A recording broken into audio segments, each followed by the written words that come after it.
कुछ गड़बड़ का हो जाना। जैसे कि मैंने आपको पिछली वीडियो में बताया था नवरात्रों की कि आपको किस देवी को कैसा भोग लगाना है। अगर आप ऐसा भोग उनको नहीं लगा रहे हो तो आपको समस्या आएगी ही आएगी। तो घर के अंदर वातावरण तो माँ की पूजा का है, लेकिन जो बड़ा लड़का था ना, वो कुछ ऐसी एक्टिविटी कर रहा था जिसकी वजह से घर की शुद्धता बिगड़ रही थी।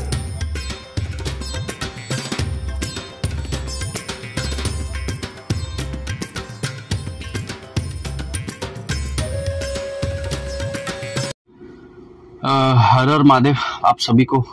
मुझे पिछले 3-4 दिन से, जब से नवरात्रे लगे हैं, तब से मुझे इंस्टाग्राम पे बहुत सारे मैसेज आ रहे हैं कि भैया हमारी जो जोत है, अखंड जोत जो हमने लगाई है, वो जोत जो है वो बुझ जा रही है बार बार। तो मुझे लगा कि एक एक को एक्सप्लेन करने की बजाय मैं एक पूरा वीडियो बना देता हूँ कि जिन लोगों के घर में अखंड जोत जलाई है नवरात्रों की, और वो जोत अगर बुझ जा रही है तो उसके पीछे क्या कारण हो सकते हैं। ठीक है, तो आप लोगों को मैं बता दूं कि पहली चीज तो ये होती है कि अखंड जोत कई बार बुझती है कि हमें अखंड जोत लगानी नहीं आती। ठीक है, ये क्योंकि मैं एक ऐसा फिजिकल रीजन दे रहा हूँ क्योंकि इसका कोई आगे लिंक नहीं है, लेकिन कई लोग मैंने ऐसे देखे हैं जिनको अखंड जोत लगानी नहीं आती है।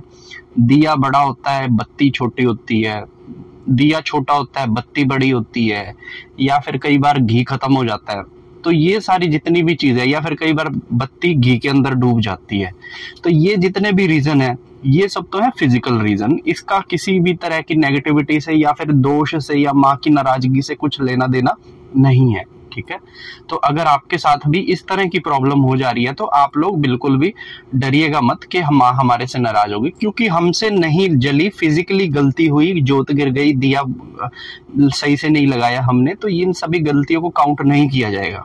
ठीक है, दूसरे रीजन जो आज मैं आपको बताने वाला हूं, मैं आपको ऐसे लगभग 10 रीजन आपको बताता हूं जिसकी वजह से अखंड जोत जो है घर के अंदर बुझ जाती है। ठीक है, मैक्सिमम क्या होता है कि सबसे पहला जो रीजन मैं आप लोगों को देता हूं कि जो अखंड जोत हम लोग जलाते हैं अपने घर के अंदर, उसकी प्री प्लानिंग होती है, और ये कई लोगों को नहीं पता। लोग एक दूसरे का देखम देख में अखंड जोत जलाते हैं, लेकिन आपको पता होना चाहिए कि जो अखंड जोत होती है उसके लिए पहले माँ से प्रार्थना की जाती है कि माँ हम आपको 9 डेज के लिए अपने घर पर स्थापित करना चाहते हैं। ठीक है, और माँ किसी ना किसी तरीके से उनको ये संकेत देती है, या फिर अगर किसी व्यक्ति का कोई गुरु है तो वो गुरु आपको आदेश देगा कि आप अपने घर में 9 दिन के अखंड जोत जलाओ, देन इट इज ओके। लेकिन अगर आप लोगों की देखम देख में जलाने वाले हो तो उसमें दिक्कतें आपको आएंगी, क्योंकि उसके बहुत सारे नियम होते हैं, प्री प्लान्ड नियम होते हैं जो जलाने से पहले, वो सब हमें नहीं पता होते। ठीक है, तो वो है रीजन नंबर 1। ठीक है, दूसरा जो रीजन है वो ये है कि लोग क्या करते हैं कि कमरे के अंदर माँ का पूरा चौकी लगाते हैं, वहां पर जोत जला देते हैं, लेकिन उन्हें ये नहीं पता कि जब अखंड जोत जलाई जाती है ना, तब जोत को अकेला नहीं छोड़ा जाता।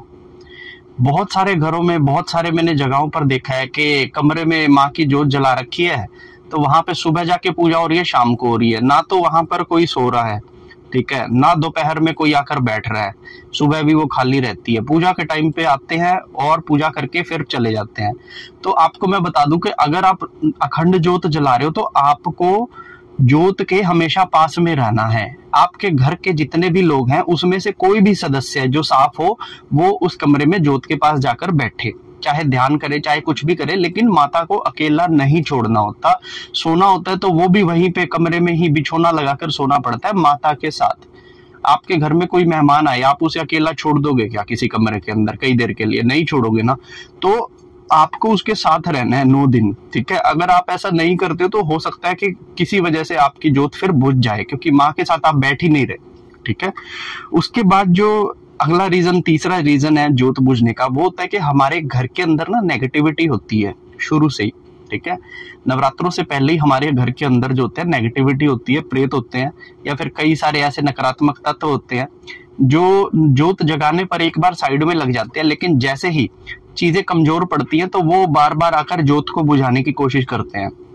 ऐसे में अगर हमारा जब तक स्ट्रांग नहीं है तो वो जोत हमारी बुझ जाती है। ठीक है, ये मैंने आपको बताया तीसरा रीजन। चौथा रीजन ये है कि कभी कभी हमारे घर के अंदर पितृ दोष होता है। अब देखिए, हमने अपने पितरों को तो मनाया नहीं, हम सीधा देवता को मना रहे हैं। समझ रहे हो? तो पितर कभी भी ये काम नहीं करने देंगे आपको, ठीक है ना।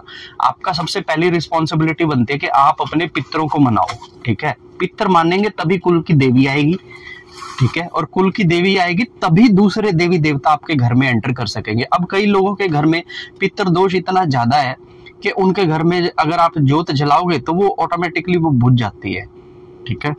उसके बाद पांचवा रीजन जो है वो है कि आपकी कुल की देवी नाराज है आपसे, ठीक है।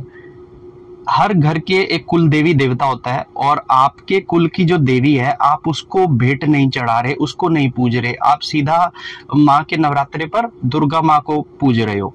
अब किसी की कुल देवी थोड़ी तामसिक है, वो तुरंत दूसरे तरीके के भोग लेती है। अब आपने वो भोग तो मिस कर दिए पूरे साल में, वो नहीं दिए, वो जहां माथा टेकना था वो नहीं टेका, जो काम करने थे वो हो भी गए आपके, लेकिन फिर भी आपने अपनी कुल की देवी को थैंक्स नहीं कहा। तो क्या होगा आपके साथ? तो होगा ये कि आपके घर में जब नवरात्रे आएंगे और आप अखंड ज्योत जलाएंगे तो ज्योत बुझ बुझ कर आपको ये संकेत देगी कि भैया कुल देवी तुम्हारी नाराज है, पहले उन्हें मनाओ, ठीक है। उसके बाद जो दूसरा अगला रीजन देता हूं मैं आपको, छठा रीजन, कुछ लोगों के घरों के अंदर अखंड ज्योत तो जला देते हैं, लेकिन महिलाओं की आदत है ना वो खत्म नहीं होती, ठीक है ना। किसी की बुराई करना, किसी की चुगली करना, या फिर किसी को भला बुरा कहते रहना, मन के अंदर अपनी बहुओं को कोसना, या फिर अपनी सास को कोसना, या किसी दूसरे घर की औरत की या फिर व्यक्तियों की बुराई करना। अब ये सारी बातें मतलब तामसिक बातें हैं सारी, ठीक है ना। तो अगर आप माँ को अपने घर में बुला रहे हो और आपके घर में कोई भी व्यक्ति अगर किसी की चुगली कर रहा है, किसी को मजा चखाने की बात कर रहा है, या किसी के घुटने जमीन पर लगाने की बात कर रहा है, तो आप लोगों को कभी भी माँ की कृपा नहीं मिलेगी और आपकी ज्योत वहां पर भी खंडित हो सकती है, ठीक है। अगला रीजन जो मैं आपको सातवां रीजन देता हूँ, ये थोड़ा सा पर्सनल रीजन है। आपको एक एग्जाम्पल से बताता हूँ। आज से 3-4 साल पहले एक महिला ने मुझे से पूछा था कि मेरे जो ज्योत है वो बुझ रही है, मुझे चेक करके बताओ क्यों बुझ रही है। तो जब मैंने चेक करके देखा तो मुझे पता लगा कि उस महिला के जैसे 2 लड़के थे। एक लड़का 12वीं क्लास में था और एक शाबू आई थिंक 6ठी-7वीं क्लास में था। तो घर के अंदर वातावरण तो माँ की पूजा का है, लेकिन जो बड़ा लड़का था ना वो कुछ ऐसी एक्टिविटी कर रहा था जिसकी वजह से घर की शुद्धता बिगड़ रही थी, ठीक है। फ्रैंकली स्पीकिंग करूँ तो वो मास्टरबेट की उसको आदत थी और वो अपने मास्टरबेट की आदत को नहीं छोड़ रहा था नवरात्रे के दिनों में, जिस वजह से उसका प्रभाव उस घर की पूजा पाठ पे भी पड़ रहा था, ठीक है ना। तो बेसिकली ये चीज पितर दोष से ही लिंक करती है। लेकिन इस तरह की अगर हरकतें हो रही हैं, फिजिकल इंटीमेसी आपके घर में कोई कपल कर रहा है उस 9 दिनों के अंदर, तो आपके घर की ज्योत का बुझना पूरी तरह से स्वाभाविक है। आशा करता हूँ आप ये पॉइंट भी समझ गए होंगे, ठीक है। उसके बाद 8वां जो पॉइंट है वो है कि अगर आप अपने घर के अंदर अखंड ज्योत जला रहे हो और किसी लेडीज की बुराई कर रहे हो, चाहे वो बुरी ही क्यों ना हो, ठीक है, किसी लेडीज की आप रिस्पेक्ट नहीं कर रहे। फॉर एग्जाम्पल मान लीजिए कि नवरात्रे चल रहे हैं, एक आदमी का किसी बाहर की किसी महिला से अफेयर चल रहा है, ठीक है, वो मैरिड है और उसका बाहर किसी महिला से अफेयर चल रहा है। तो बेसिकली वो घर में तो जय माता दी कर रहा है, लेकिन क्या वो सच में माता की जय कर रहा है? क्योंकि उसकी बीवी होने के बावजूद भी वो एक्सटर्नल अफेयर चला रहा है। तो एक तरह से तो ये औरत जात को धोखा ही दे रहा है ना, अपनी औरत को भी धोखा दे रहा है, दूसरी औरत को भी धोखा दे रहा है, ठीक है ना, झूठ बोल रहा है। या फिर कई लड़के हैं जिन्होंने गर्लफ्रेंड्स बना रखी हैं लेकिन वो शादी नहीं करेंगे, लेकिन वो सिर्फ कुछ चीजों के लिए उनके आसपास भटक रहे हैं, उन्हें झूठ बोलते मैं तुझसे प्यार कर रहा हूँ, ये सब वो सब। तो इस तरह की एक्टिविटीज भी अगर किसी घर के अंदर होती हैं तो माँ के नारित्व को ये बहुत बड़ी ठोकर है, जिससे आपके घर की अखंड ज्योत बुझेगी ही बुझेगी, ठीक है। उसके बाद जो अगला पॉइंट है, 9वां पॉइंट जो मैं आपको बताता हूँ कि आप जो अपने घर के अंदर प्रसाद भोग लगा रहे हो उसके अंदर कुछ गड़बड़ का हो जाना। जैसे कि मैंने आपको पिछली वीडियो में बताया था नवरात्रों की कि आपको किस देवी को कैसा भोग लगाना है। अगर आप ऐसा भोग उनको नहीं लगा रहे हो तो आपको समस्या आएगी ही आएगी। और कभी कभी मैं देखता हूँ कि जो फूल और फल आप लोग मंदिर में चढ़ा देते हो उनमें कीड़े पड़ जाते हैं, वो गल जाते हैं, सड़ जाते हैं, लेकिन आप उन्हें चेंज नहीं करते कई घरों के अंदर। तो अगर इस तरह की समस्या आप भी फेस कर रहे हो तो आप अपने फल फ्रूट और भोग पे थोड़ा सा ध्यान दो, उनको थोड़ा सा क्लियर कर कर साफ कर कर रखो। और मैं तो कहता हूँ प्रतिदिन आप बदलो, एक दिन के बाद आप फ्रूट्स को और फलों, ये फ्लावर्स होते हैं, इनको आप चेंज कर दो, ठीक है।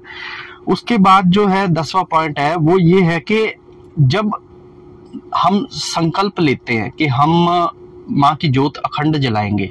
ठीक है, तो अखंड ज्योत जब जलाने का हम संकल्प लेते हैं तो उस संकल्प पे हम नहीं उतर पाते, हम कुछ गलत करने लग जाते हैं या हम भूल जाते हैं कि हमने कैसा संकल्प लिया था।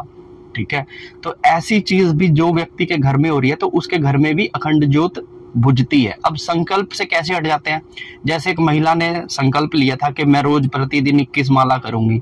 अब एक दिन उसके घर पे मेहमान आ गए, दूसरे दिन तो उसने 21 माला की बजाय 11 माला की, तो आपने अपना संकल्प तोड़ दिया ना, तो आपके घर की ज्योत भी बुझ सकती है। ठीक है, तो ये मैंने आपको कुछ ऐसे कारण बताए हैं। जो लोग मुझे मैसेजेस कर रहे थे इंस्टाग्राम पे कि भैया हमारे घर की ज्योत है वो बुझ जा रही है, उसके पीछे क्या रीजन है, तो अब आप डिसाइड कीजिए कि इनमें से कौन सा रीजन आपके ऊपर फिट बैठता है और कोशिश कीजिए कि आप उस रीजन को सुधारिए। ठीक है, आशा करता हूँ मेरे द्वारा दी गई ये छोटी सी जानकारी आपको बहुत अच्छी लगेगी। ठीक है ना, जाने से पहले एक बात मैं बता देता हूँ कि नवरात्रों पर जिस व्यक्ति ने 9 दिन के व्रत किए हैं उसको भूख तो बहुत लग रही होगी, लेकिन एक चीज का ध्यान रखना कि माँ यही देखती है कि कौन सा बच्चा मेरा तकलीफ में मुझे मेरा नाम सिमरन कर रहा है, माँ सबसे पहले उसी के पास आएगी। ठीक है ना, तो अगर आपको भी नवरात्र में माँ की भूख लग रही है, खाना खाने की भूख लग रही है, क्रेविंग हो रही है, तो आप अब नाम लेना शुरू कर दीजिएगा। 100% माँ आपको सबसे पहले ही देखेगी क्योंकि आप तकलीफ में उसका नाम ले रहे हो। तो आशा करता हूँ आपको वीडियो अच्छी लगी होगी। वीडियो दूसरों के साथ शेयर कीजिएगा, लाइक कीजिएगा, कमेंट करके बताइएगा कैसी लगी। तब तक के लिए हर हर महादेव।